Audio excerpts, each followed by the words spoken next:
New Mexico, baby.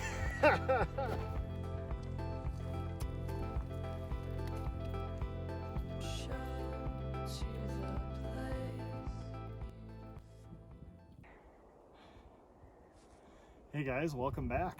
So today we decided to check out Bandelier National Monument, and it's December 20th today, so we're close to Christmas.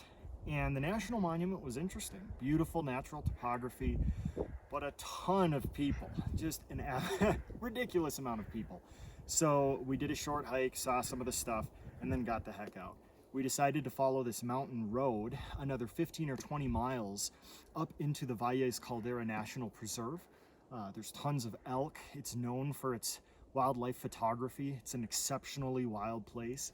And there's a plethora of really great trails, including the one we're doing today. So we decided to do a trail called the Cerro Grande. It's about a 4.5 mile loop that ends at a mountain peak, Cerro Peak, which I believe is 10,199 feet in elevation, with apparently some pretty exceptional 360-degree views, including looking in from the north into the Valles Caldera National Preserve. So we just started the hike. This whole area a few years ago had a massive fire that ripped through it, and they, I guess, had some pretty substantial windstorms or something. We were talking to some folks at the trailhead, and they mentioned that this area has just gotten ravaged in the last few years. So if you can look here, you'll see on the trail there's lots of tree blowdowns, and we're going to be navigating around stuff like this probably for the whole trail. But that just keeps the people count down, so it works out.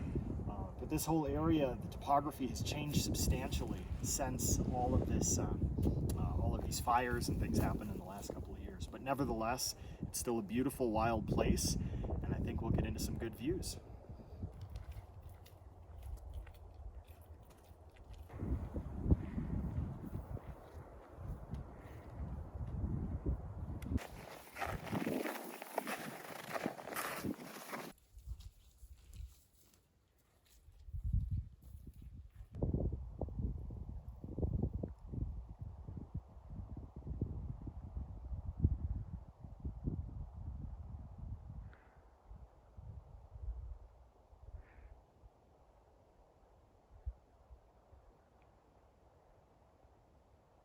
Well, we're within probably a half mile of the summit, and I just wanted to take a minute to the folks who are watching to tell you a little more about the area that we're in here. So we're on the eastern edge of the Valles Caldera National Preserve, and as you can see straight northwest of here, we have just some unbelievable topography. Beautiful.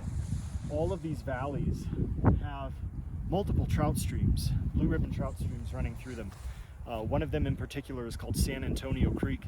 And as you can see down in these valleys here, as you work your way more west into the actual national preserve, you're surrounded by 12,000 foot mountains in these beautiful valleys with tons of trout. It's beautiful country.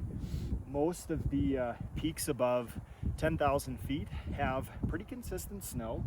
It's definitely really dry, so the volume isn't there, but we've also heard from a lot of locals that this year in particular has been pretty dry, and we're supposed to get some consistent snowpack in another couple of weeks.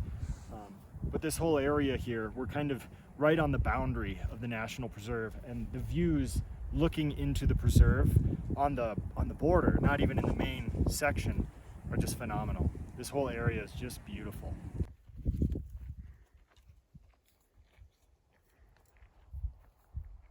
We're within probably 100 yards.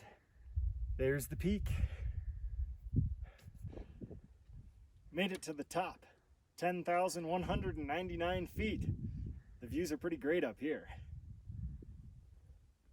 This is so cool. Look at this. Fucking A. Look at that. New Mexico, baby. Oh my gosh. I'm just in shock. The views here are remarkable. I mean, 360 degrees. Santa Fe is down there. Beautiful Santa Fe mountain range, 13,000 foot peaks. Going down here, we can see the Sandia Mountains back in Albuquerque, over like 100 miles away. Northern section of the Sandias extending into the Santa Fe Mountains, the 12,000 foot peaks of the Valles Caldera National Preserve, the canyons of Bandelier National Monument, and then I don't even know what's behind us, but there's more mountains. They're just everywhere. It's amazing.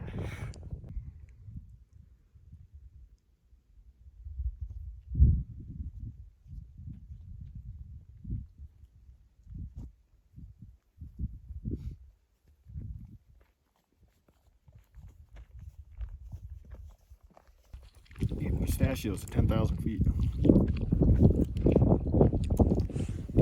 Life is good. We've had a great lunch up at the summit, and now we're gonna start going back down the trail. We clocked in a little bit over 2.5 on the way up, so this trip total will be just about 5 miles.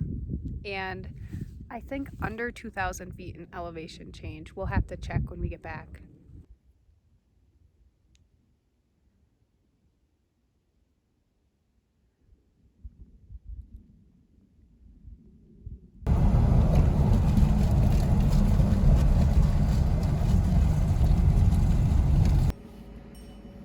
So we're here in Jemez Springs. It's a little community that's about an hour north of Albuquerque. And we're here at the historic bathhouse. This place was built back in the 1870s as one of the oldest structures in the surrounding area here. And what's cool is they've been doing these baths for 170 years, and not much has changed in that time. So we're going to go for a traditional mineral soak. This whole area is super geothermally active. It's part of this massive caldera that's a section of the Valles Caldera region. And so all of this geothermal activity produces some exceptional mineral hot springs.